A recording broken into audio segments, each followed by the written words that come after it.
Welcome to Paranormal Central, broadcasting live from Central California with your hosts Jeffrey Gonzalez and Alan Thomas. Broadcasting video worldwide at ParanormalCentral.net and broadcasting audio on the Dark Matter Network at ArtBell.com. Are you ready to witness something that you cannot explain? I'm looking for you, you're looking for me. We have to decide what it will be. Can it be true? Can I believe the unexplained? Look into the sky.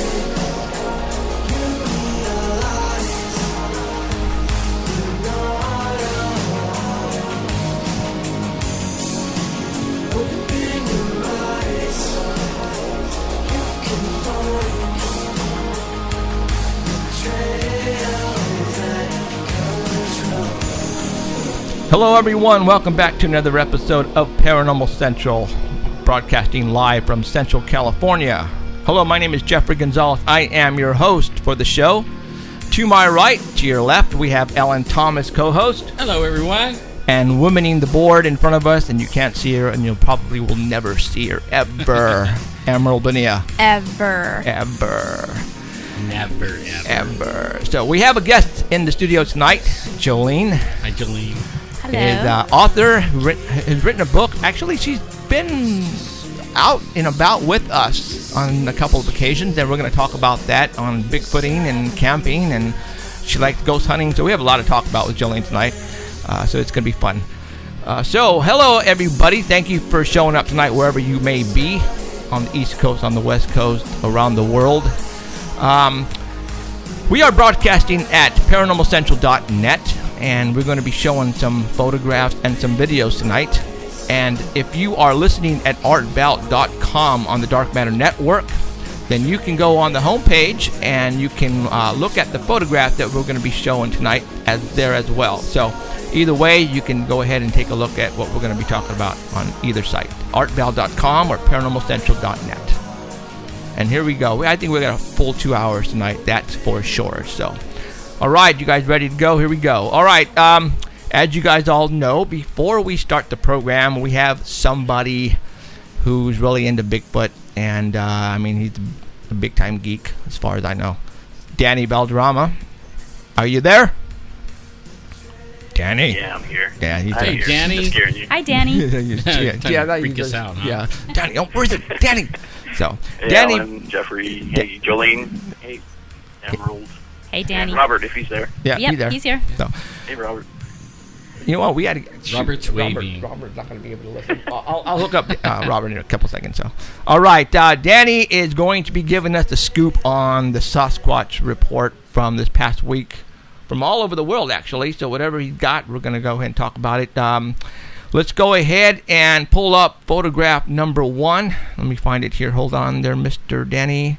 Danny gets around all over the world. Yep, never stop. Never Yeah. stop. Yeah, All get right. away, he'll run you over if you get in his All way. Yes, we have proof of that. Yeah. Sorry. Okay, we have a couple of Look, feet a couple of big walking. feet. What the heck is this all about? Go for it, Danny, on the Sasquatch report for August the 31st. That's the last picture. No, it's not. Yeah. Okay. The first picture. That's the moment they're walking First picture away. is Bigfoot Wars. Oh, there you go. Bigfoot. All right, let me pull that up. Okay, got it. All right. This is just to remind everybody that September 2nd, Bigfoot Wars is released on DVD. They had a limited release in the beginning of August, and now it's coming out on DVD with Thomas Howell, Judd Nelson, and we did have the director Brian James on the show earlier this year. Right. And we were supposed to have Thomas C. Howell on the air, and I don't know what happened. I actually sent him another email last week, and Brian James responded back and said, yes, he'll make it happen. And he hasn't made it happen yet, so I don't know what's going on there. So I don't know if he's filming another movie or he's, pretty much. I know he was on a series on Sci-Fi. See Thomas Howell was. So he might be pretty busy right now, so I don't know what's going on. But yeah, Tuesday is the release date for Bigfoot Wars, and we were also It'll be promised. everywhere. Yeah, we were also promised a costume from the movie, so we can put it in our set. So I'm hoping that Brian James is still going to make that happen for us. So, all right, go for it. All right, story number 2. This comes from, this is posted on August 26th on the Bigfoot Crossroads page and also the Bigfoot Evidence page. It's a new TV special coming out called Killing Bigfoot. And it's with Bobby Hamilton and Jim Lansdale. They've hunted together since the 1990s, and they're the founders of the Gulf Coast Bigfoot organization. And they promise a Bigfoot television special like no other. Their mission is to kill a Bigfoot. So people are starting to do that everywhere. If they kill one, the show will be over. Just like finding Bigfoot, if they find one, the show would be over. This doesn't say that it's a series. It just says it's a 1-hour TV special. Oh, really? Yeah, it Man, I doesn't hope say they anything don't- about a series, but with everything that they're talking about doing, it's got to be a series. But the GCBRO has always maintained a pro-kill agenda, and that's been very well taken with the Bigfoot community. They've gone to Bigfoot conferences and gotten kicked out because of their stance on pro-kill. Wow. But the show will premiere on October 29th at 9 p.m., and it's on the Outdoor Life Network channel. That's in Canada. So I don't know if we'll be able to see it here. But it's with the one of the guys is an ex-pro wrestler. Hope he's not telling me to go to the One's next a Vietnam vet, one. and they're a paramilitary team with assault rifles that are going into the woods. And they do claim to have Bigfoot DNA, since these guys have been hunting forever. They did see a Bigfoot. One of the guys saw a Bigfoot with his son.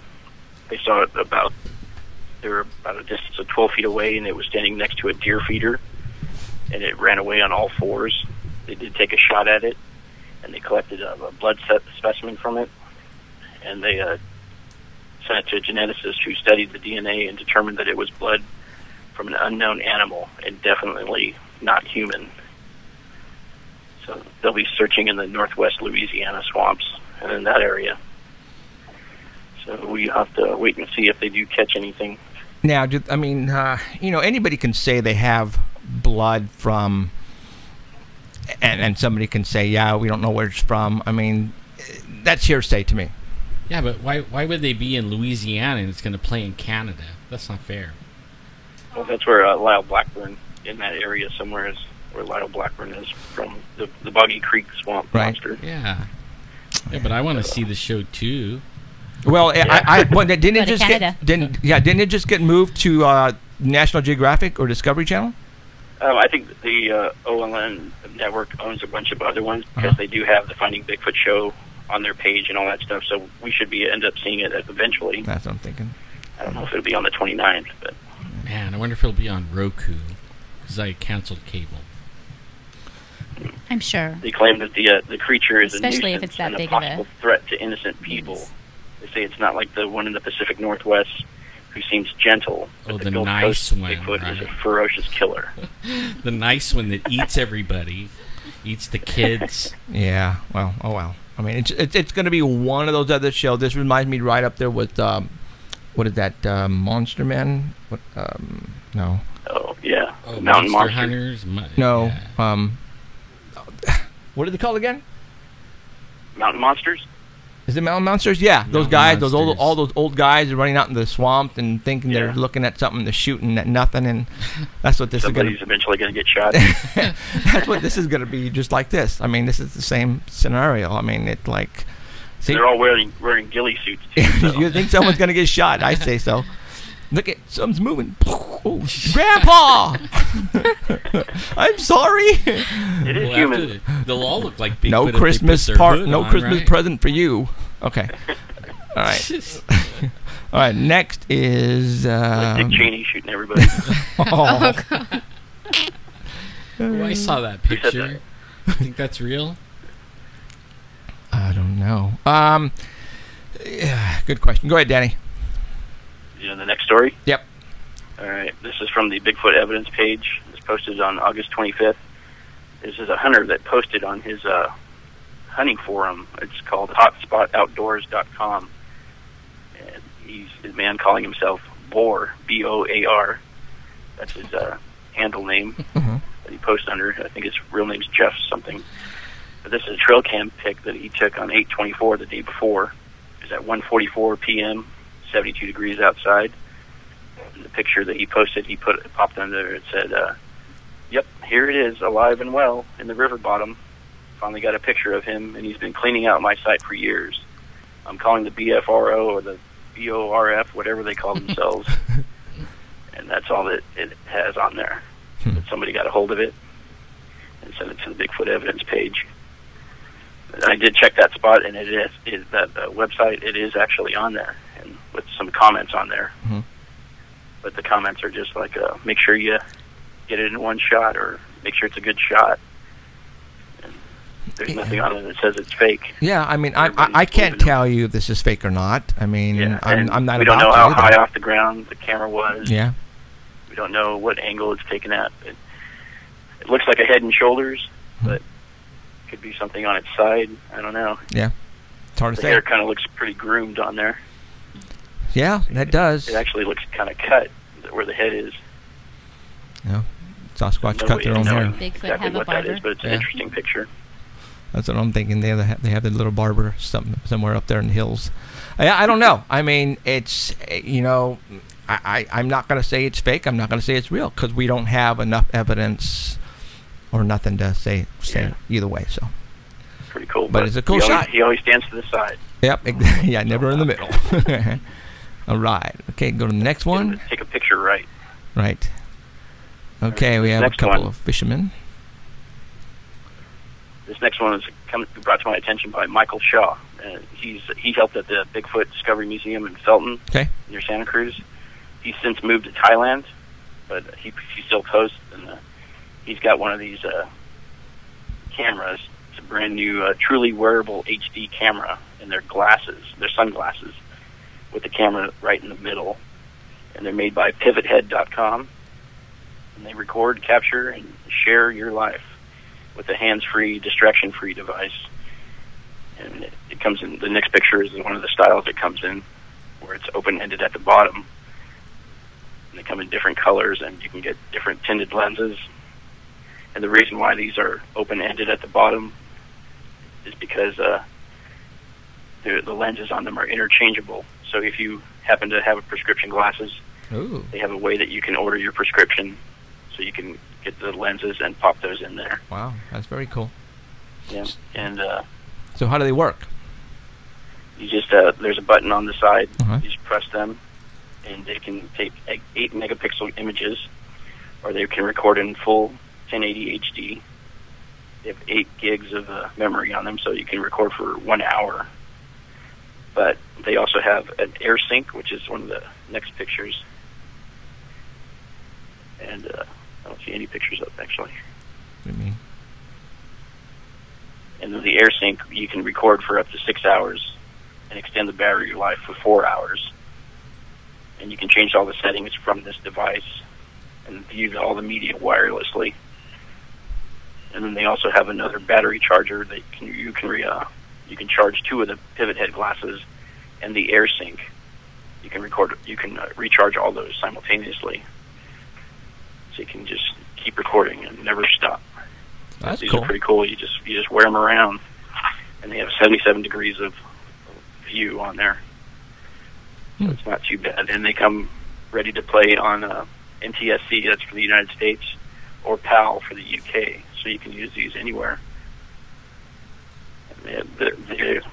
When you're recording with the camera, it has a face tracking capability. So if somebody's walking by, it'll track them across there. It's pretty cool. So, Michael Shaw had the film. When you're recording, it'll buffer or something. It'll shake, and you can't see really. These are pretty clear. You can see the whole ride completely. They have a race car driver wearing them around the track. You can see everything pretty clearly. So these look pretty good, and they're selling for $199 right now. Wow, that's pretty good, really. It's not too 199. bad. And they have another one coming out. The last picture on there is another one coming out. Okay, hold on. Something's going on here with Hit the play button. Okay, all right, let's do that right there. You lost your feed. Yeah, I rebooted again. Yeah, there's something came up with the shield on it. I think it's all right. I started up again, so everybody should be getting it right now.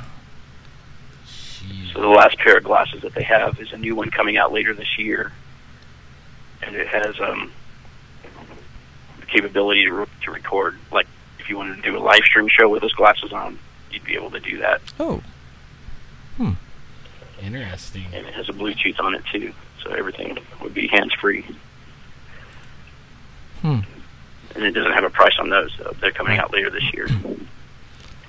Tell you, a lot of new toys will be coming out very soon, Yeah. probably within the More next over year. time. Oh my God, yeah. I mean, we're gonna have stuff now.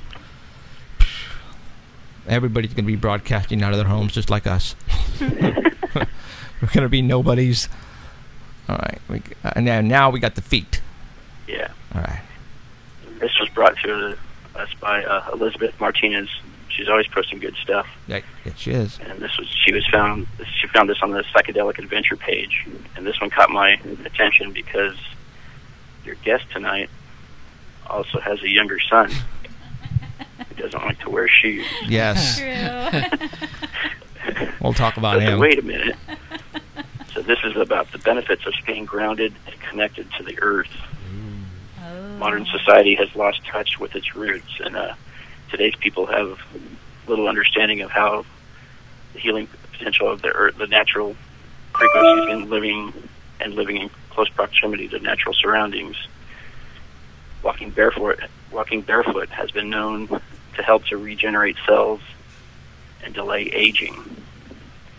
There's a documentary that they have out now called Grounded, and on this page there's also a little excerpt from the film where you can watch, and you can hear firsthand accounts of the residents of Haines, Alaska, who have been who've overcome chronic pain, sleep apnea, and all kinds of other different ailments by walking barefoot. They're saying that walking barefoot on the earth transfers electrons from the earth's surface into your body, and they spread throughout your tissue in a process called grounding. It's pretty weird. So Wow. grounding has been shown to relieve chronic pains, reduce inflammation, improve sleep, thin your blood, enhance well-being, and enhance your immune system. Well, So I it's got a lot of noticed. benefits. Yeah, I've noticed. I've seen maps and drawings where the bottom of your feet, each part of your foot, the bottom symbolizes a part of your body. And Yeah. you know what? I think, didn't you send me something on that? Yeah, the next one has the picture of that. Do I have that? But it never worked for me yet. You know what? I don't Well, it says, 14 years chronic pain over here, and I walk In around ancient barefoot times. all the time. You know what? in I don't have ancient that photograph. times. Yeah. Maybe it would be It's worse. on the art Maybe the page. dirt was on the, different. okay, it's on the Art Bell site, you guys. For some reason, I didn't get it. I missed that one. I get it. So, yeah. So, are they saying walking then, not necessarily like in your house barefoot, but outside on the dirt, Outside. right? Yeah, they're saying throughout times, when we first started many, many, many years ago, everybody was walking in sand or dirt or wherever. This was before concrete was invented and hardwood floors and all that stuff. Maybe Right. I could Everybody do was like happy all, and like, doing maybe- whatever they wanted. But now, since we're walking, wearing shoes, we're not connected to the ground anymore, and everybody's having problems. Maybe you have to do it 24 hours a day. Like I only do it, walk around barefoot in the summer. Maybe that's the problem. I need to stay, in the And maybe winter you and have to do everything. it on dirt, not Oh, your I do. house. Yeah. Yeah, Assuming that's all that I your don't house even has no have dirt. grass anymore at my house. I let everything dry out. It's all dirt. I'm the new well, green brown. yeah, well, that's because we can't afford to water the grass anymore. Oh, I could, but I just don't want to, Yeah. I mean, why? They're charging me an arm and a leg, and we're running out of water anyways. Right. It's like a waste to make grass, really. At least I think it's a waste. So Alan might be the exception to the rule. Yeah. You know, they call it earthing or grounding, and they think it's one of the most important overlooked factors in public health because it improves a wide range of ailments, including chronic fatigue.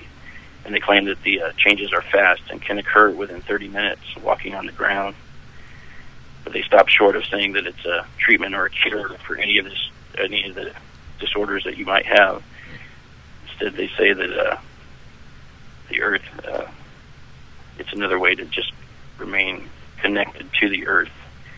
But this graph that you don't have says that it is by walking barefoot every day, you can improve your energy levels, stress, hypertension, PMS, sleep apnea, rheumatoid arthritis, asthmatic and respiratory conditions.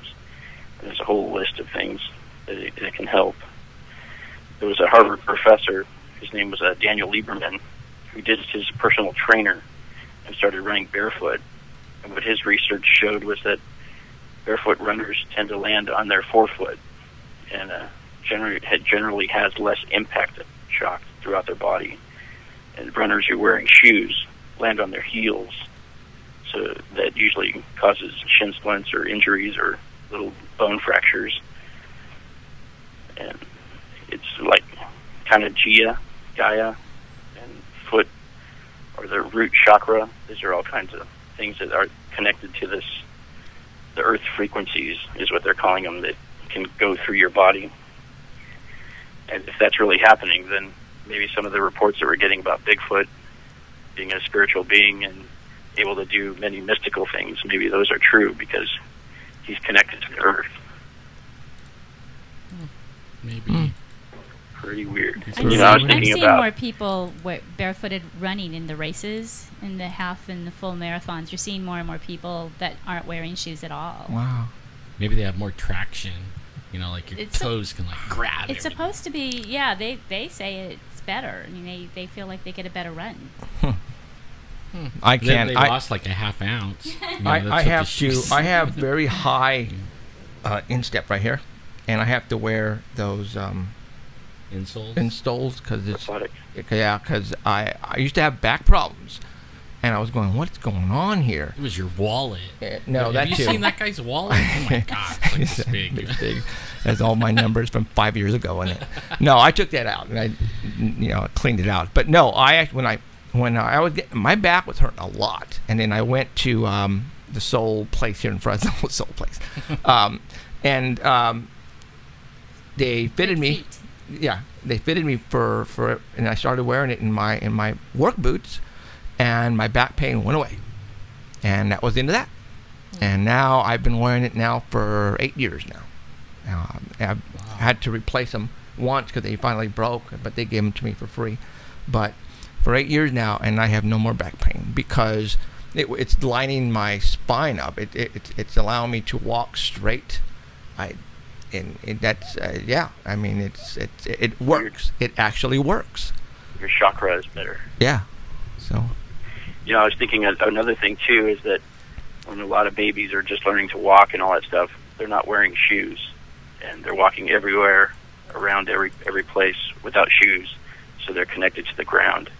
And what's the one thing you hear about a lot of kids in their house?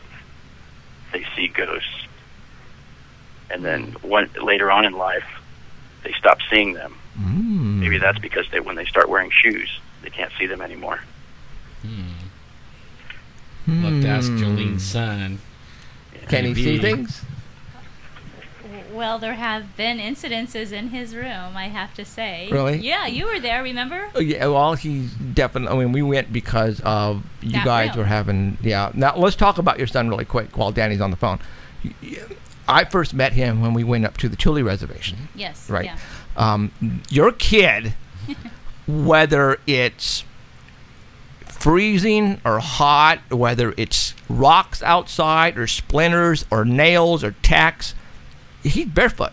And actually, what I'll say is if a snake bit him, the snake's fang would break on the soles of his feet because they're so tough now. But he's always been like that since, he's a baby. He does not want feet. And you touch him, and they're very hot. Mm-hmm. His feet are very hot. So we've always let him just go barefoot, he's happier that way. I see no point. I mean, we went camping with them, right, to the Chile Reservation, and he did not wear shoes that whole weekend. That's true. And we were up in the mountains, you guys, and we went up to this waterfall, and he went barefoot.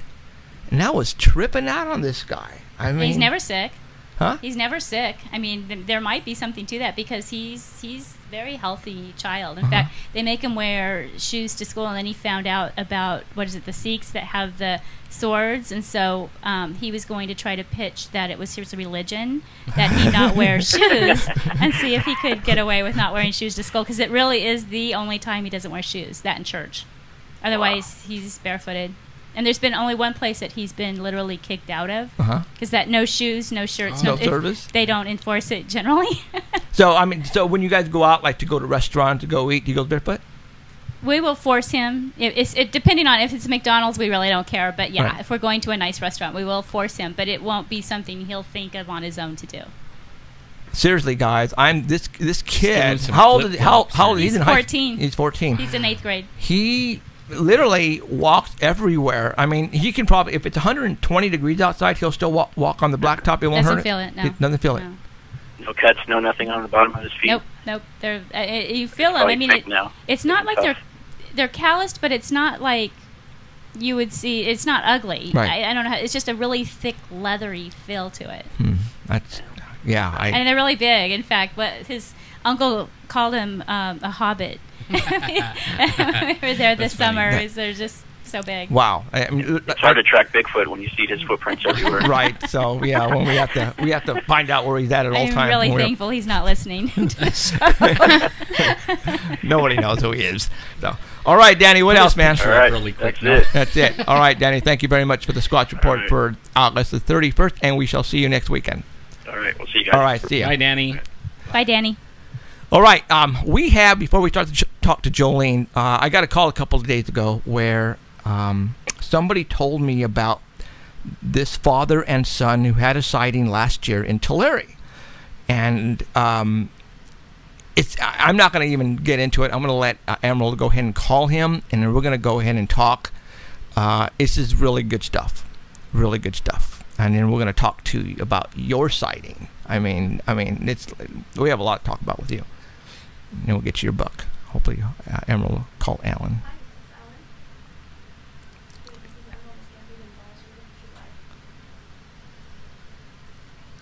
All right, here we go.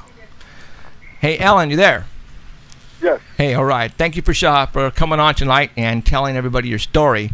I talked to Alan a couple of nights ago, and he told me his story, and I find this story really, truly awesome, because this is not the first time I've had a sighting like this with all the aftermath and the surroundings that go with the sighting, and this is really cool. So, Alan, this happened last year, right? Yes. All right. About what month? Do you remember last year?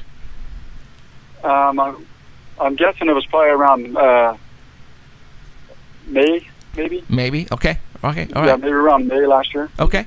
All right. Go ahead and tell me again, and don't leave anything out about what happened to you and your son and his friends and stuff. So go ahead. Go for it. Okay. All right. Well, I mean, like I was telling you before when we talked, I was out there. I was with my younger son, actually, and we were playing catch over at the church. Now you live in Tulare, right? Yes. Okay. Tulare, California. Go for it. Yep, Tulare. Okay. And then, we were playing catch at the church. Started getting dark, so we were starting to head back. And there's a trail that runs along, out here. It's called the Santa Fe Trail. And we were coming down onto the trail.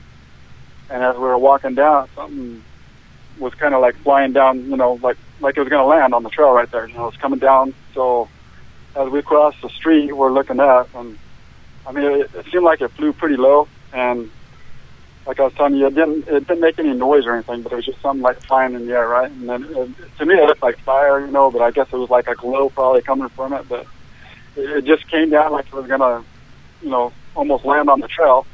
Well, we had ran underneath like where it was at, and it just kind of went back up in the air, and then it started coming towards all the houses. So we're running down the trail, and I was trying to film it with my phone and stuff. We're running down the trail as it's going over the houses, and I live on one of the corner houses actually, and it started going right over the top of my house, And so we're hurrying up and running as fast as we can down the trail. Well, my older son, was outside working on one of the vehicles. And as we were running down the trail, he had seen it go right in our front, right by the front yard there. Now, describe to everybody what it looked like and the size of it.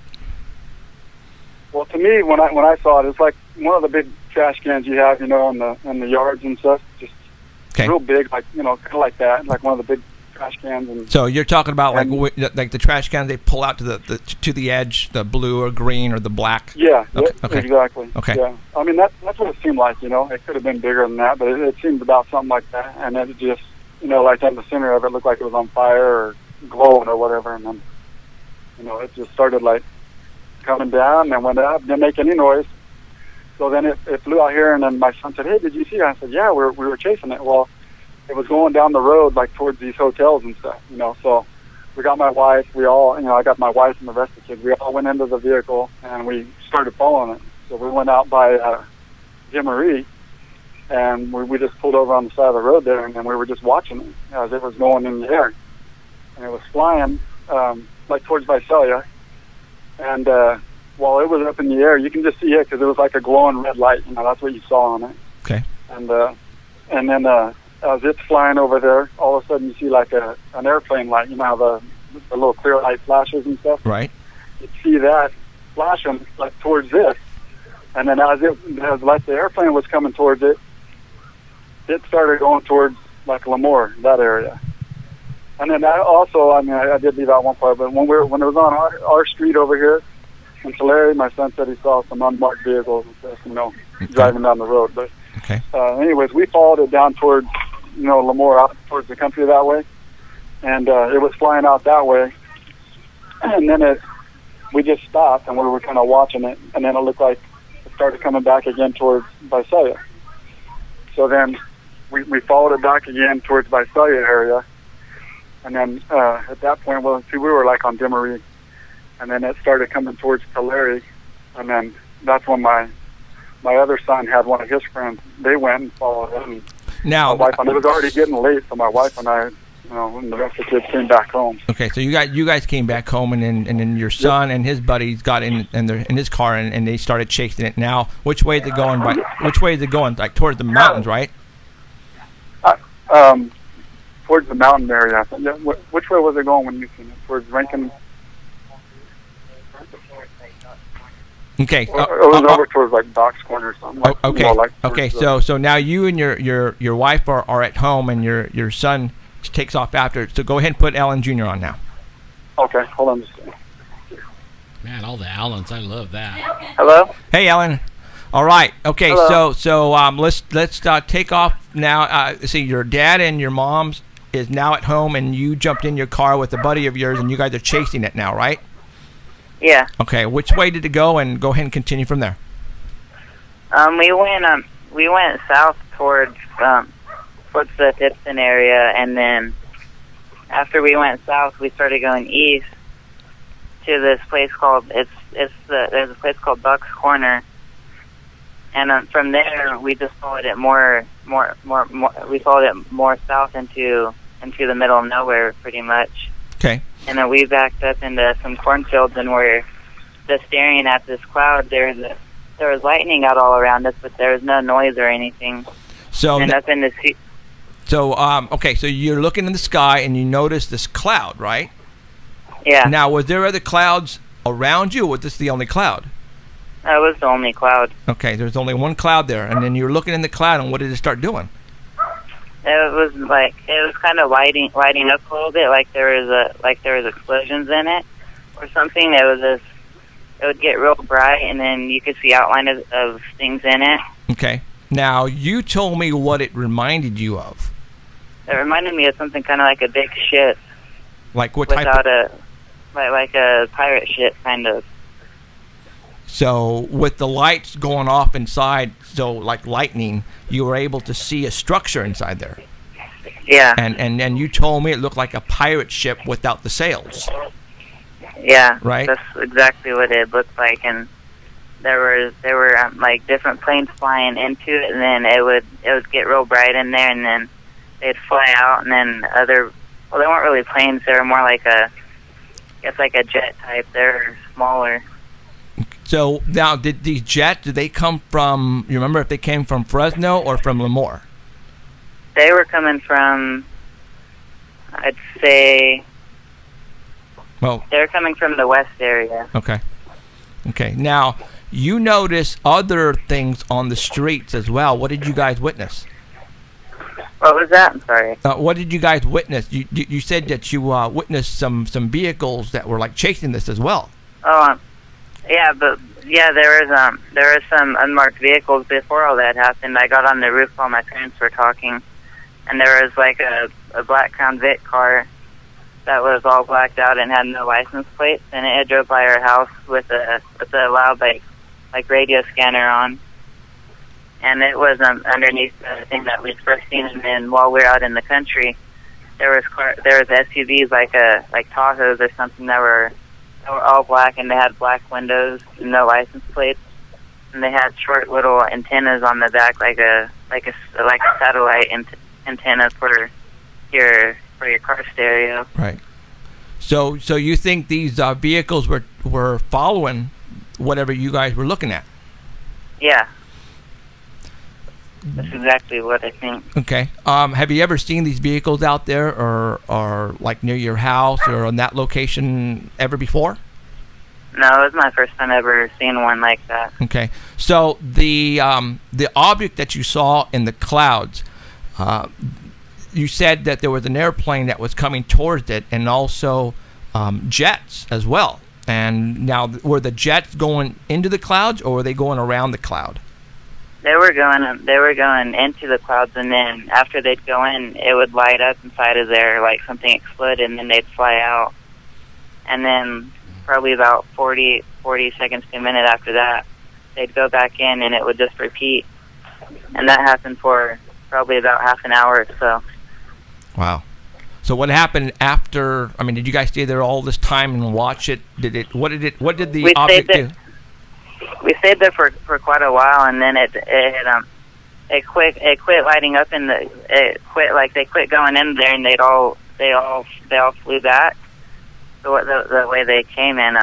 You're still able to see the outline in the cloud, but nothing was happening, and there was still like lightning every once in a while.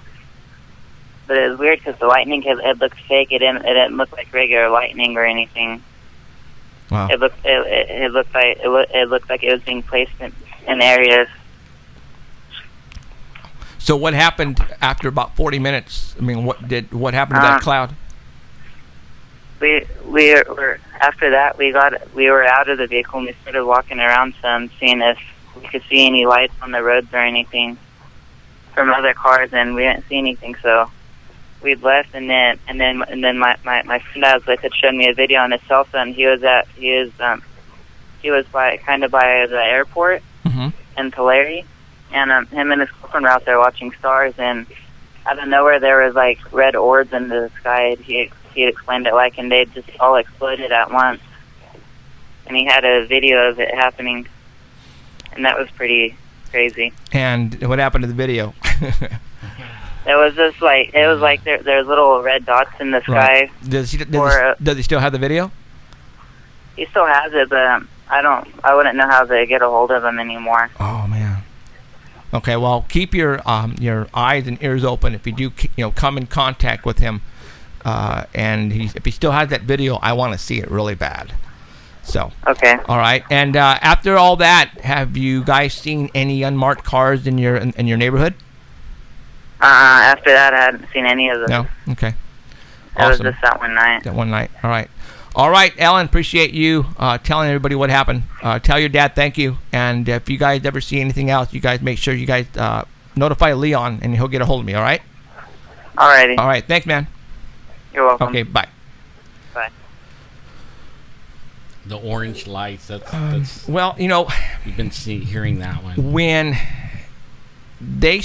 I get reports and I hear black vehicles chasing the object, and I get that a lot. Remember Justin? I mean, that was nonstop with Justin, and we're talking about the levee north of Fresno.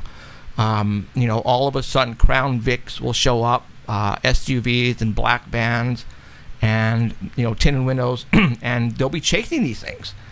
And I'm going, okay. We have Lemoore Naval Air Base. We have China Lake. We have the 144th here in Fresno. If it was one of ours, why would our guys in black vehicles be chasing it? They wouldn't. They wouldn't, right? Not unless they thought it was going to land and they were like a chase vehicle. Chase vehicle, like and it was out of control. Hot air ballooning. It was like it was out of control. Right. But this guy is saying that something major was in that cloud, and I believe them because excuse me, when I talked to both of them the other day, I can tell when somebody is lying. And when I first talked to his dad, they weren't lying. They saw something really cool. I'm glad that I knew their friend Leon, which put me in contact with them, and that's how I got a hold of them. But the black vehicles has been seen a lot in Fresno, and I've actually seen them myself. Yeah. Way back in the days before I really got involved in this, and I just thought they were just cool-looking vehicles. But I don't know what's going on here in Fresno. We have a lot of things going on here in Fresno, and that's we're talking paranormal, we're talking UFOs, we're talking Bigfoot, we're talking ghosts, and Jolene has. How did I? Oh, that's right. The last 2 years ago, it's probably been 2 years now, hasn't it? It's been at least two. At least two. I came in contact with Jolene through Danny. Yes. Danny gave me a call, said, hey, my friend was driving to San Francisco on the 99. No, we were coming home. You were coming home from the San Francisco. We had a soccer game. Okay. So it was my son and I. Okay, and you guys were coming, and you guys were on the 99 freeway. Yep. Whereabout were you guys at? We were just outside of Madera. Okay. And he was doing his homework, and it was dark, and I was driving, and we were approaching an overpass, and I just saw something go over the overpass. At first I thought it was a car, but it was going too fast, and it was above the cars. So I said, hey, RJ, watch that. I can't watch it because cars were kind of hitting on their brakes, and I needed to pay attention to driving. So he stopped doing his homework, and he's watching this thing, and I'm glancing up as much as I can, but it just flew over the overpass. And then it kind of disappeared, and then it came back the other way super fast. And it comes back again, and it starts like okay, so now pitching. It stops in the median of the freeway. It's not even in the, it's over the southbound lane. Okay. And it's in front of the cars in front of us. Describe it first. It's triangle, and it's black. Okay, so right now what I have is I had the B-2 bomber. Yes. Okay. Now, obviously, but it wasn't not a B-2 it bomber. wasn't. No, it wasn't a B-2 bomber. How big was it? I don't know. I don't know. Okay, so it was. So basically, then it's going, and then all of a sudden exactly, and then it stops, and then it starts pitching. Then it starts doing this above the cars in front of us. And so it's putting on a show for the cars. It almost felt like it was a kid with like a drone. Yeah. But I mean, I don't know who would buzz cars, and it was bigger than a drone. I mean, it was a full-size craft of some sort. Okay, and it was triangle. Now, obviously, we have drones, and everybody has seen drones on TV. When the day the Earth stood still, these drones are engine powered. They're just taking off. I haven't seen yet a drone that actually stops in midair and can do maneuvers and stuff. I'm sure we have some. Yeah. Okay, I'm sure we do. They got quadcopters, but they're still little. Yeah. Yes.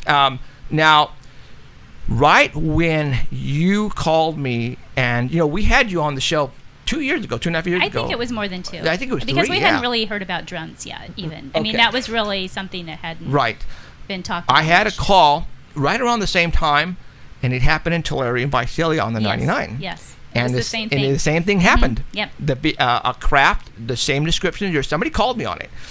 Stopped in the median and was doing maneuvers for everybody, and all the cars on both sides were. And they're going, what the hell is this? Exactly. Okay. Now, obviously, we have Lemoore Naval Air Base. I'm thinking it's coming out of there.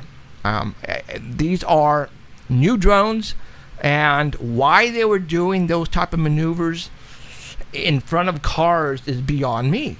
Right. Because you could see them doing it out in the middle of nowhere, right? Yeah. Or something like that. But yeah, on the 99, I mean, really, it's a huge traffic hazard. I mean, I had my son who was able to kind of tell me what's going on. I'm glancing, but I really had to keep my my eyes on the road, or Right. else we would have been in a collision. How many people saw what you saw? It had to have been hundreds. Right. Yeah. I mean, it was a evening, and there was a lot of traffic going both ways. But I just don't know why Lamar would do that. I mean, why would they want to create? Usually, they're wanting to be more subdued in what top they're secret. doing. Yes. Yeah, like you said, why not go over the ocean, or why not go to the mountains or the desert?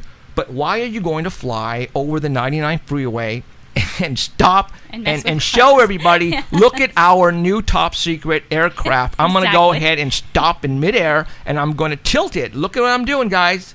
Okay, and what did it do? And after that, And what? it just took off, and it took off so quickly. I mean, it was just stunning how fast it went. And I've never seen anything go that fast in the air. There would be like a safety factor there too. Well- I mean, if it was if it was us, Yeah. I mean, the guy has to know that everybody's gonna be throwing their brakes on. It's like, if You'd be like big old giant crash on 99. Exactly. God. Let's say there was a massive accident, and all of a sudden you have 30 or 40 people. The news show up. They go, there was a craft doing maneuvers right over the 99 freeway, and so, a 40-car pileup. Yeah. So why would our government, our military people, take the chance of something like that happening? That doesn't make any sense to me. It doesn't. What was strange, though, is that all those other cars had to have seen what we saw, absolutely. and Well, nobody. And you checked, right? You checked with the Madeira or the yeah, CHP. nobody said anything. Obviously everybody saw it because everybody hit the brakes. Although I wouldn't have said anything. I mean, the only reason I even found you was because of Danny. There's nobody to call. I mean, what do you say? Yeah. Right. You know what? I just saw this really strange thing, and it's gone now. I'm sure that a bunch of those people in those cars got on their cell phones really quick and probably called CHP. And CHP just probably, okay, thank you. And that was into that. I see that's what's throwing me for a loop here, guys, is if it's our government testing a top secret craft, why would they do that? It wouldn't make sense. That wouldn't make sense. No, Okay, put lives in danger. Yeah, really. so let's think now. It's not ours. Why would they be doing it here in Fresno on the 99 freeway twice? Really? That you know of. That I know of. Yeah. It happened one more time. Remember the one that was out on 152? And on Los Banos, right before Los Banos, I got another call. Yeah. Something came over similar to your description, but it flew over the 152, and it turned on its brights, and like it was scanning the ground. Oh my gosh! And it hovered over a house. Yeah, and it was scanning the Oh my ground. gosh, It would can you turn imagine? off, and it would go, and it would scan like this. And people were pulling over, and they were looking at this at 2 o'clock in the morning, going, "What? It's not a helicopter," but it reminded me of Close Encounters of the Third Kind when the UFO flies over Dreyfus's in his truck, and all of a sudden the mailboxes start shaking, right? And he looks through his windshield, and this thing goes right over, and then boom, it turns on the lights, and it's doing this. Right. That's what this thing was doing. That would be so scary. That's what this That thing would was be so doing. scary. Okay, now Nowhere to hide. Adrian Ramirez. That's right. Adrian Ramirez's sister who lives up where? Right below Prather. Prather.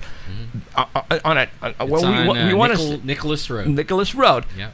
It happens all the time. Yeah. They see these crafts come over their property and turn on the brights like it's scanning the ground. And they were saying that there's like scoop holes in the ground. Oh my gosh. Where this thing is doing the lights, and they went over there and there's like scoop marks out of the dirt. Is it the triangle like we saw? That we're not sure because at one point in time they just now look through their window and they see these things. They can't quite look at the ship, but they see the light, scanning the floor. Yeah, and they just stay inside. And now it's like a regular occurrence. We went up there and to the house, and it's right near Black Mountain, where we have officially gotten told by, I'm not going to say who, that we have an underground facility, and the Black Mountain in that area is like one of the locations where you can enter it. Is it one of ours? It could be, but man, they're not really trying to keep any of these things top secret anymore. We even found out that there's 2 Black Mountains. There's one by China Lake, that way, yeah. And then there's one right here, and it had us confused, like, which Black Mountain were we talking about? The Black Mountain over there also has something under it or in it. Yeah. And we thought, it was that one. And then we found out later on from someone else that we can't say, but this one has something under it too. Yeah. And in fact, on the other side of it, on the other side of it from Fresno is Sierra High School, and everybody lives on the Sierra High School side of it. There's a bunch of people that live on that side of it, but only on the opposite side of it, nobody lives on it. It's absolutely. And it's ours. It's. We have no idea. I mean, you've been told I it's don't know. something Can't there, even but get it's to like it. I don't know. government. I don't know. We've drove all over. Like I used to live up there, and I used to clean properties for people who were selling their house, and I would go and paint and do stuff. And I know a lot of people on this side of it, but you can't get on the other side of it. And me and him drove up there, and we were trying to get on the other side and couldn't get on the It other must be side. like a bat cave or something, right? Something like that. You know what? Covers. You're like hitting it on the head when you think about top secret entrances and how they're covered, and you know what? A lot of that stuff. We hear the same thing about over Irwin. by Bryant. Yeah. They see the door open And and things things come come out. Of Bryant. In fact, where I was telling you where my granddaughter said they saw the Bigfoot somewhere over there. So right there. it's like, what in the heck is going on here? I don't know. You know, little creatures walking around, Bigfoot. I have serious. not seen a little creature. Oh, you're lucky. I don't know. There's one right there. Yeah, there's one right there. 14-year-old with bare feet. That's it. It's close as you're gonna get. So, all right, Jolene. You're into this paranormal stuff, aren't you? Well, it's really Oh, funny. you guys. Is it you too? You Yeah? know what? This started very innocently with, my husband Robert and I going with Danny and Bryn Valderrama to the Queen Mary. Uh-huh. And we're driving there. We're going to spend a weekend there. And, Danny's all into all this stuff. Well, we are watching TV shows and stuff, so we're into it too, right? Yeah. And so the first thing we say is, well, we really don't believe in Bigfoot. It just seems too far out there. But, ghosts and all that stuff, and we kind of see that. Mm-hmm. So we're just talking on the way there, and, of course, we get to the Queen Mary, and Robert had done research. We're scheduled to do a ghost hunt, on the ship that night, a midnight ghost hunt. And Fun. seriously, so Robert's doing research. He researches everything, and he says, they are talking about you can really have a good shot at getting a picture of a ghost with an iPhone. iPhones pick up pictures of ghosts. Huh. So the Valderramas go to their room, we go to our room, and he stops, and he's taking my picture as I'm walking to our room with the iPhone. And so we get into the room, we're freshening up, and he comes in, and he said, "Did you see anybody in the hall?" As we were coming down the hall. And I said no, and he goes, "Are you sure?" And it's like, I already said no, I didn't see anybody. And then he goes, "Look," and his hand's shaking. So I know he's not messing with me, right? Because his hand's kind of trembling, and he shows me this picture. Okay, what I'm going to do, you guys, I've got the picture here, and I'm going to show it on the screen. You guys did not see this. I totally did not see that. And you, Robert, obviously didn't see it either. So now tell us what you were telling us about counting the doors. Well, see, so what happened, we saw this photo. I'm gonna go ahead. Robert saw the photo. So, of course, right away, he has to call Danny and tell Danny, I got this photo, you got to come see. So, of course, Danny and Brent come over, and then they do a reenactment to see where I was versus where this entity was, and it was really close. I mean, it was really close. There's no possible way that I would have been in that hall and not seen him. And he's taking the picture, and he would have seen. Right, So- like you would have taken the picture. He was really close. Like Right. he would have seen it in, when he was taking the picture. He thought he was just taking a picture of you. Yes. Right? Yeah, and he was just doing it because he had read that, iPhones pick up pictures of entities on the Queen Mary. Right. So he was, we're just there. We're kind of joking around. It's all fun and games. Right. Okay, so right now I have on the then. screen is I have the photograph. What I'm going to do is I'm going to send it to Keith right now at artbell.com because we were going to talk about this, but I'm going to go ahead and send it over to him right now, and he's going to tweet it out on the artbell.com network. This picture made it in a book. It did. But Danny found a book. I think it's, and if I don't know if he's listening on here, probably. but I think it's called Ghosts of the Queen Mary. But what happened is the Sanger Herald put out a call for anybody who had a ghost story. Uh-huh. So I wrote an article. I'm a journalist, and so I wrote an article about the experience. But finishing the story, so we have this picture. Robert goes to the front desk, shows the front desk the picture, and says, "Do you have anybody that still wears, this uniform?" Because we hadn't seen anybody, and they said, "Oh no, we don't use uniforms like that." So I'm sitting in our room, and I'm looking through the coffee table book, and there's a photo from, I think it was the 1920s or the 1930s, and it was the staff of the Queen Mary, and they're all wearing that uniform. Okay, so what I'm going to do is I'm going to zoom in on it. That would trip me out. Okay, I'm going to That zoom was in. yeah. That It's like, now we're having fun. Okay. yeah, exactly. Oh, wow. And That's and pretty and you cool. can actually see like a bellhop hat on it, He's right? got the hat. He's got the white gloves. Oops, I'm going to bring him down a little bit here. And we never saw him. I mean, other than through Wow. the lens you of the guys, camera, we you never guys saw are looking him. at and I know Jolene and Robert, you guys, and they're not going to pull a fast one on us. This is as real as you can get. I have Actually, we've talked about this private, not on the air, and Yeah. went over this picture like a bunch of times, And I come across a lot of ghost pictures, and because people send me orbs, and then orbs to me are just dust particles, not unless you have actual images. This is probably the best I have ever seen, and I know where it came from. Right, It yeah. came from you guys, and Right. I know you guys are not going to pull a fast one on us. There's no way ifs, ands, or buts. So you guys, it's on right now. I just sent it over to Art Bell, and hopefully they're going to go ahead and tweet it out. If not, he can go ahead and put it on the paranormal with the rest of the pictures with Danny, and we'll see what happens. But that is really cool. And there's also the photo, of the on the Sanger Herald. There's also the photo of the on the coffee table picture that right. I shot, and have that as well, so you can really see So that crew. So if you want, you guys who are listening right now can go and Google Sanger Herald Ghost Yeah, with Sanger Herald, Queen Mary will get you to the article. to the article. And it has both photos on there. It toggles between Both of them? this one and the other. Okay. But That is anyhow, very that's cool. kind of how it all started. It really is Danny, and Bryn, and doing this Queen Mary Right. ghost hunt thing. And of course, we found our own ghost. We didn't see one on the hunt.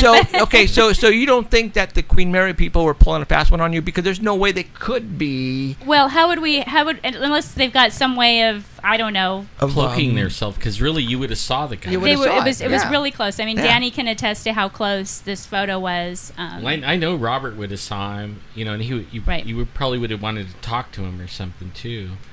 Oh, Like, yeah. What are you doing? Hey, man. and you're nobody good. there is wearing that. You photobombed me. Yeah. Wow, that's really So, cool. But that's kind of how it all started, Up until then, so you got the bug because of this picture.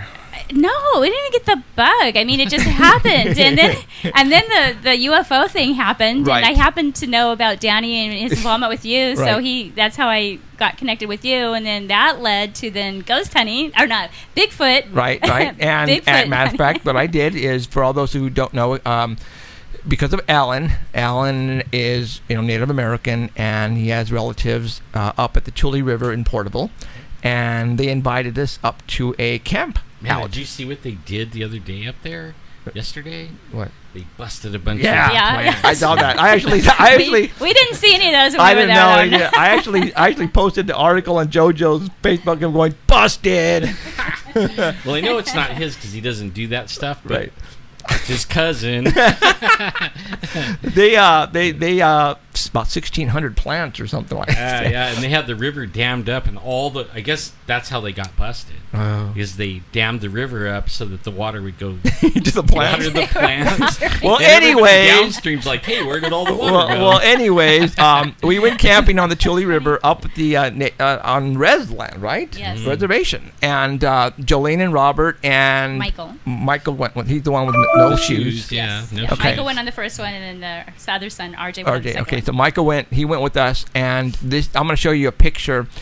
I mean, Ellen, we went basically where Nobody goes. Well, nobody goes. Only real close friends of family Uh-huh. are the only ones that ever go back in there. Now, especially to this waterfall. What I'm going to show everybody Especially right to now. the waterfall. What I want to show everybody That was is special. That was real special. That was real special. Yeah. That was amazing. I mean, not many people could say they ever been there beside Native American, really. right. So you can say that we were probably the white folk up there. Yeah. If Yeah. the only maybe white folk that ever made it up there was teenagers of the friends of the residents. So like high school kids basically. not really anyone else. Right. So, I mean, you guys got to go see something, and I couldn't go. I know, see poor it. Alan. God, I know, Alan. we were back at camp. Yeah. Next time I'll have somebody backpack me in. Or fly in a There you go. helicopter. But there was this awesome waterfall, and there was like inside the rock there was leftover water from, I guess, the wet, from That's right. yeah. And we were falling left or right. Danny especially. Danny, I I did it saw like 5 it was times so with it his was so camera. slippery. Danny slipped and went right into one of, and he and me thinking I'm gonna go save him. I tried running and I went right into the water too. But Michael said, and I was telling you guys, that you guys will probably never ever do this ever again. And Michael just jumped in. He just jumped in the water. It's fearless. And so it was an experience. I mean, we had a blast. Like I said, it was, we'll never see. I'm not going to say we're never going to do this again because we've been invited. We've been invited back. We've been invited back. Now, for all those people who don't know about the Chile Reservation, you guys have heard about the murals, or what do you call them? Hieroglyphics. Well, they call it the paintings. The paintings of Bigfoot. Ancient paintings. We went there, and we were actually able to. Oh, not that one. Not yet, anyways. Where is it? There he goes. Man, everybody You was guys- sideways on that one. You guys have seen photographs and probably video and pictures of this on Bigfoot. This was on National Geographic too, right? Yeah, I'm pretty sure Finding Bigfoot went there, but we actually got to go where these paintings were, and again, not that many people get to go to these things. I'll tell you, like, one person before us went, and it was Kathy Strain. Oh, Kathy Strain, yeah. And she took pictures, and then her pictures were on, they were shared with the History Channel and National Geographic and stuff, but it was her pictures, right? Mm-hmm. Then we got some pictures, and then right after that, Finding Bigfoot. And that was only, because of you. I was able to get Finding Bigfoot in there, and they actually got to go in there and do a little ritual enabling them to go to that. And now, since then, it's cut off. They're not letting any cameras or any... I mean, I've had several cable people call me and try to get in there, and they're absolutely said, no way, that's enough pictures. Wow, so we were really lucky. We were really lucky. Really lucky.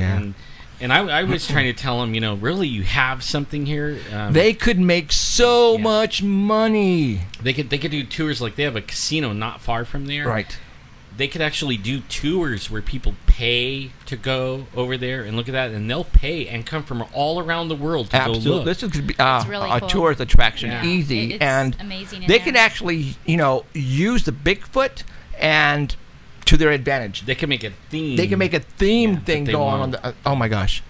If they It's only knew how spiritual much to them. Yes. But I mean, I got to talk about that experience too, because we had done nothing remotely like that before, and that was just for fun because it was something we hadn't done before. Sure. And so you're out there, it's the middle of the night, and it's pitch black, and no one's ever been out there before, and and you have your small child with you, and you're really kind of wondering, how did I get here? I don't even know these people very well, and it was really scary. And they You're were calling. having that women's retreat. Yeah. Yes, And they yeah. were singing in the morning It and was stuff like so that. bizarre. Praying It was in the just, evening. it was the scariest thing, but in a good way, right? Right. It was really, No, really fun. It was something that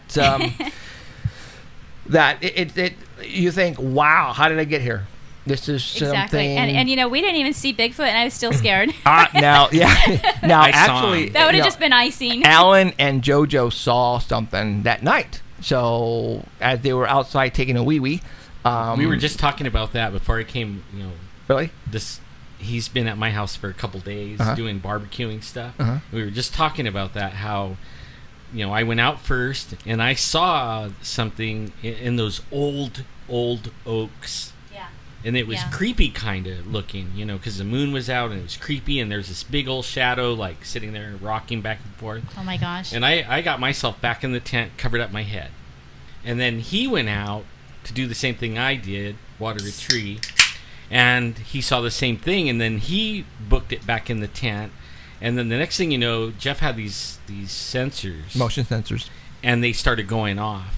Oh, that's right. And that's I right. covered up my head, and I was like, that's it for me. You know, I just knew it was coming. And I was for me. asleep, and they didn't wake me up. Right? Yeah, we didn't. I wake kicked him his up. butt the next morning. But I could hear Joe cussing when the sensor went off. Right. He started. He was outside. He was cuss words. outside, right? At that time. No, he actually had just got back in the tent. Right.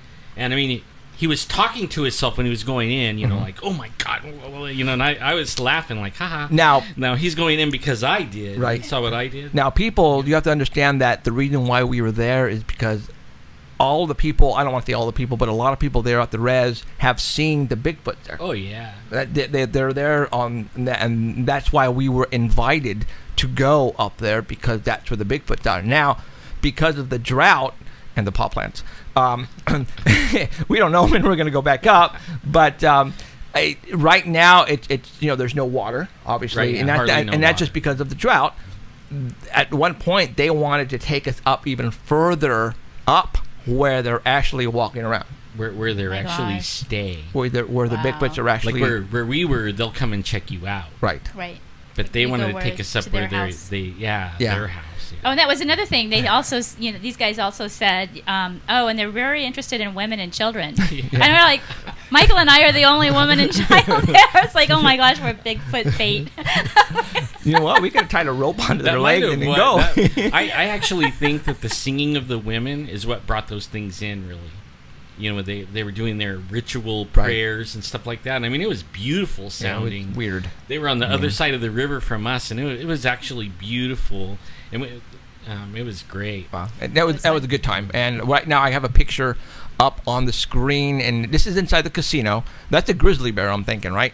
And that is it's my nieces. And that is, look at Alan in the middle. Sound like you're stoned, man. Look like you're stoned out of your wit. I didn't drugs. sleep much. Yeah, you didn't. But obviously, no, he doesn't do drugs. It's that he was just dead tired. We were all dead tired because a lot of us didn't get much sleep. But there was a lot of hiking involved, and we had a good time. But those are the chief's granddaughters. Yeah. Right? Yeah. I mean, the actual chief of the reservation, guys, those are the granddaughters that were staying with us. Obviously, that's Jolene and the family on the right, Danny Valderrama in the white cap, and his son Dresden, and JoJo, who is at the far left. And I'm taking the picture, so that's why I'm not in it. Rats. Yeah, but it was a good picture. It was a good picture, good time. We had fun. So we went and had lunch at the buffet. Yeah. Yes, we did. And Jolene and Robert paid. We did? Yeah. Oh, that's Try. nice. So that was cool. All right, let's get back. All right, now let's get now let's get busy. Get busy. Now, you get down to business. Like writing, I'm assuming. Yes, Yeah. I've written a Bigfoot article, a ghost hunting article. Yeah, as a matter of fact, there's a I'm picture a journalist of me. now. Queen Mary. Yeah. And you had an idea for a story, and so tell us about this. Tell us about this book. So I'm in church, and I am watching a lady that we had dinner with one night, and she was saying I used to be 5'2", eyes of blue, and apparently she was quite a looker. And she's now very elderly, and she's just really struggling to get to her seat. And I'm just watching her, and I'm trying to imagine her being 5'2", eyes of blue, and and I'm really looking at her, thinking, well, what would it be like if she was like that? And then I'm starting to look at everybody, and I'm trying to imagine everyone. Well, what would it be like if everyone was like that? And I just started playing with the idea in my head. I thought, well, that'd be kind of an interesting story, because it would change everything. It would change how you are individually, it would change families, it would change culturally, globally, everything. Everything would change with that. So what I did was I couldn't figure out how to make that happen. I couldn't figure out, well, how would you write a story where everyone is the same age? You need a catalyst to make that happen. And so what I do is I read the books that my kids are reading in school so that I can discuss them with them. And my older son, RJ, was reading the Epic of Gilgamesh. Oh, wow. Which was the... From school? Yes. Like doing that in school? Yeah, wow. It was the first fictional story that's been discovered. It was written on tablets, and they didn't find all the tablets. So they've what if written... it's not fictional? Exactly. So somehow I knew you know you what? would say Elizabeth that. actually said that about. I mean, she hit it right on the head. She actually said, "Well, continue on." Okay, so I'm reading it, and at the kind of towards the end of it, it has this comment about if you go into the river and you find the thorny plant and you cut your hand on it, you will receive the youth that you're looking for. And I just thought, oh my gosh, that's it. That's how I can make it happen. So I just went from there. Once I had that, it all just clicked into place. And so the main character is Gil for Gilgamesh, and he's on the Siddhartha, that book from Hermann Hesse about the Siddhartha's always searching for the truth, and so I thought that was an appropriate name for his boat. And he's a treasure hunter in the ocean, and he cuts his hand on a plant in the ocean, and he's rejuvenated to 27. So he's trying to figure out, how did that happen? He's trying to hide it. He realizes he's a treasure hunter, and he's just found like the treasure of all time, so he's trying to deal with that. Of course, then word gets out, and then people are trying to get it, so there's this whole villain who's after it. He's a billionaire, and he's the little guy, and so he's trying to fight the odds, and so the story goes through. It's in 3 different sections. The first section is really what happens individually to people as that happens. His dad does it. Well, his dad is kind of faded off into the sunset, and is kind of ready to die and everything, and he talks his dad into doing it, so his dad starts changing, and it kind of just talks about mentally, like he gets jumped and he doesn't fight back, and it's because mentally he's still thinking that he was the age he was. And so we kind of play with that, mentally, getting used to being back at an age that you used to be. Because you're like all frail now, right? In your mind, because you're frail. Right? Exactly. So I play a lot with that as fun. This whole chase is going on. So that's book 1, is the individual things that happen, relationships that happen, and then book 2 is and it's all within one book. One book, right? So the second section is more what happens globally, because it changes everything. What happens? Your athletes don't leave. So, and you have all these new athletes coming. So what happens? Do you have 2 leagues? Do you have a league that's transformed and a league that's not? I mean, so it plays with all these different things that would happen. Politicians don't leave. Business people don't leave. So there's not this natural way that things are. So then it would kind of go back to like pre-flood, where everybody lived like 900 years or something, and except there's a lot more of us now, right? And so then it kind of talks about, well, governments want to regulate it, and how, you're trying to avoid government regulation, and it just plays with all the cultural things, the global things. And again, there's this villain, William S. Bates, the billionaire, who's like in there causing trouble, and there's chases and kidnappings and things like that. And then the final section is the story retold from the villain's point of view. And then you kind of get him, and you realize, what? Everything you kind of thought is upside down, and it just twists everything. So it was really fun to write, but it just hopefully makes the reader think about how do you feel about yourself, and how do you want to go back the way you were? Well, and so and that it talks about that in the book. That some people didn't want to go back. I mean, how weird would it be? Your grandmother looks the same age as you, and how does that affect the family dynamics? And so I just thought it would be fun, and then it would leave the reader with something that they would think about going forward.